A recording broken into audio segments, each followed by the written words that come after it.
राधे राधे, जय श्री कृष्णा।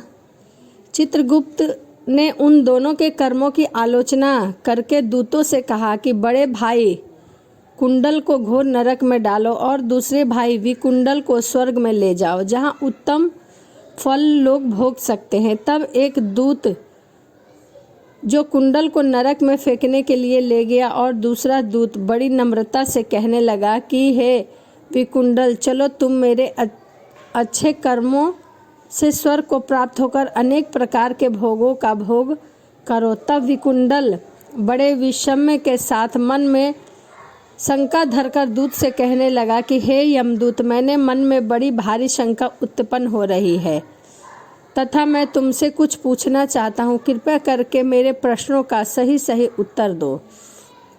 हम दोनों भाई एक ही कुल में उत्पन्न हुए, एक जैसे ही कर्म करते रहे। दोनों भाइयों ने कभी कोई शुभ कार्य नहीं किया। फिर एक को नरक और दूसरे को स्वर्ग किस कारण प्राप्त हुआ, मैं यह जानना चाहता हूँ।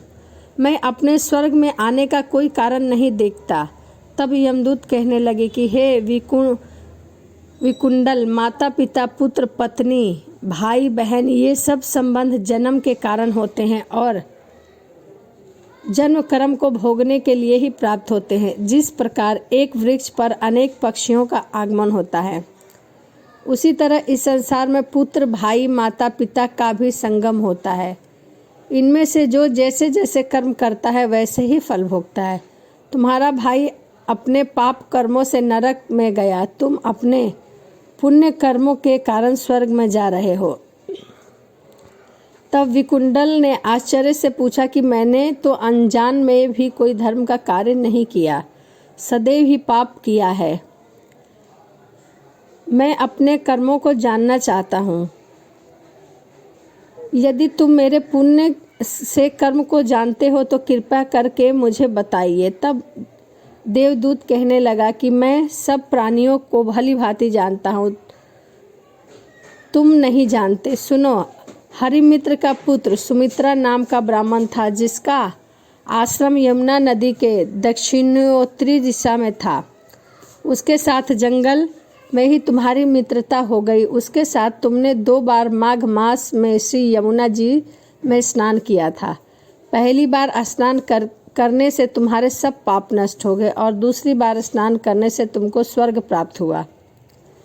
सो हे वैश्यवर, तुमने 2 बार माघ मास में स्नान किया, इसी के पुण्य के फल से तुमको स्वर्ग की प्राप्ति हुई और तुम्हारा भाई नरक को प्राप्त हुआ।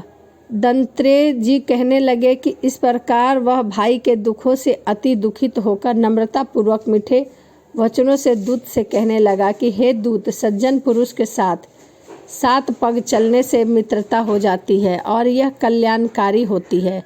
मित्र प्रेम की चिंता न करते हुए तुम मुझको इतना बताने की कृपा करो कि कौन से कर्म से मनुष्य यमलोक को प्राप्त नहीं होता, क्योंकि तुम सर्वज्ञ हो। यमदूत कहने लगा कि तुमने बड़ी सुंदर प्रश्न पूछी है। यद्यपि मैं पराधीन हूँ, फिर भी तुम्हारे स्नेहवंश अपनी बुद्धि के अनुसार तुम्हें बतलाता हूँ। जो प्राणी काया, वाचा और मन से कभी दूसरों को दुख नहीं देते, वे यमलोक में नहीं जाते। हिंसा करने वाले वेद, यज्ञ, तप और दान से भी उत्तम गति को नहीं पाते। अहिंसा सबसे बड़ा धर्म, तप और दान ऋषियों ने बताया है। जो मनुष्य जल या पृथ्वी पर रहने वाले जीवों को अपने भोजन के लिए मारते हैं, वे कालसूत्र नामक नरक में पड़ते हैं और वहां पर अपना मांस खाते हैं और रक्त पीप पान करते हैं तथा पीप की कीचड़ से उनको कीड़े काटते हैं। हिंसक जन्मांध, काने, कुबड़े, लूल्हे, लंगड़े, दरिद्र और अंगहीन होते हैं। इस कारण इस लोक तथा परलोक से सुख की इच्छा करने वाले को काया, वाचा तथा मन में दूसरों का द्रोह नहीं करना चाहिए। जो लोग हिंसा नहीं करते, उनको किसी प्रकार का भय नहीं होता। जिस तरह सीधी और टेढ़ी दोनों प्रकार की बहने वाली नदियाँ समुद्र में ही मिल जाती है, वैसे ही सब धर्म अहिंसा में प्रवेश कर जाते हैं।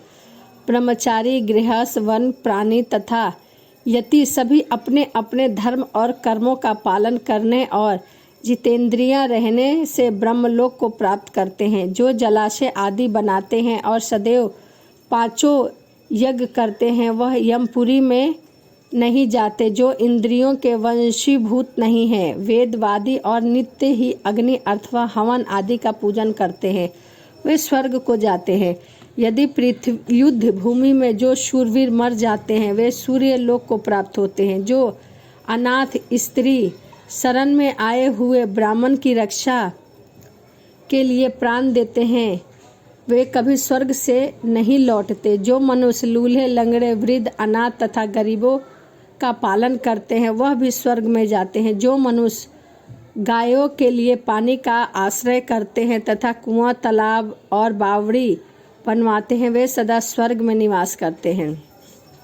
जैसे जैसे जीव इनमें पानी पीते हैं वैसे ही उनका धर्म बढ़ता है। जल में ही मनुष्य के प्राण हैं, इसीलिए जो प्याऊ आदि लगाते वह अक्षय स्वर्ग को प्राप्त होते हैं। बड़े बड़े यज्ञ भी वह फल नहीं देते जो अधिक छाया वाले वृक्ष मार्ग में लगाने से देते हैं। जो मनुष्य वृक्ष रोपण करता है वह सदैव दानी और यज्ञ करने वाला होता है। जो अच्छे फल और अच्छी छाया वाले मार्ग में वृक्षों को काटता है वह नरकगामी होता है।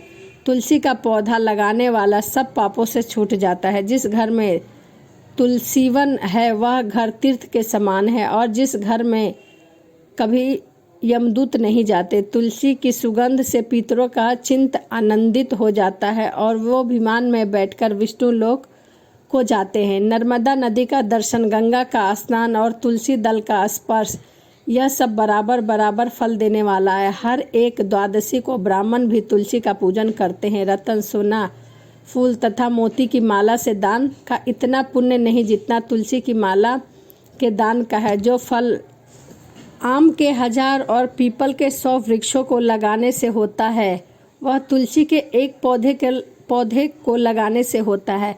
पुष्कर आदि तीर्थ, गंगा आदि नदी, वासुदेव आदि देवता सब ही तुलसी में वास करते हैं। जो एक बार, 2 या 3 बार रेवा नदी में उत्पन्न शिव मूर्ति की पूजा करता है अथवा स्फुटिक रतन के पत्थर से आप निकलते हुए तीर्थ में, पर्वत या वन में रखी हुई शिव की मूर्ति की पूजा करता है और सदैव ओम नमः शिवाय मंत्र का जाप करता है वह यमलोक की कथा भी नहीं सुनता। प्रसंग, शत्रुता, अभिमान से शिव पूजा के समान पापों को नष्ट करने वाला तथा कीर्ति देने वाला तीनों लोकों में और कोई काम नहीं है। जो शिवालय स्थापित करते हैं वे शिवलोक में जाते हैं। ब्रह्मा, विष्णु तथा शिव का मंदिर बनवाकर मनुष्य वैकुंठवासी होता है। जो भगवान की पूजा के लिए फूलों का बाग लगाते हैं वह धन्य है। जो माता पिता, देवता और अतिथियों का सदैव पूजन करते हैं वे ब्रह्मलोक को प्राप्त होते हैं। यह माघ मास की कथा का अध्याय 7 और 8 था। बाकी 9वां अध्याय मैं अगली वीडियो में बताऊंगी क्योंकि वीडियो काफ़ी लंबी हो जाएगी। तो चलिए मिलते हैं अगली वीडियो में। राधे राधे, जय श्रीमन नारायण।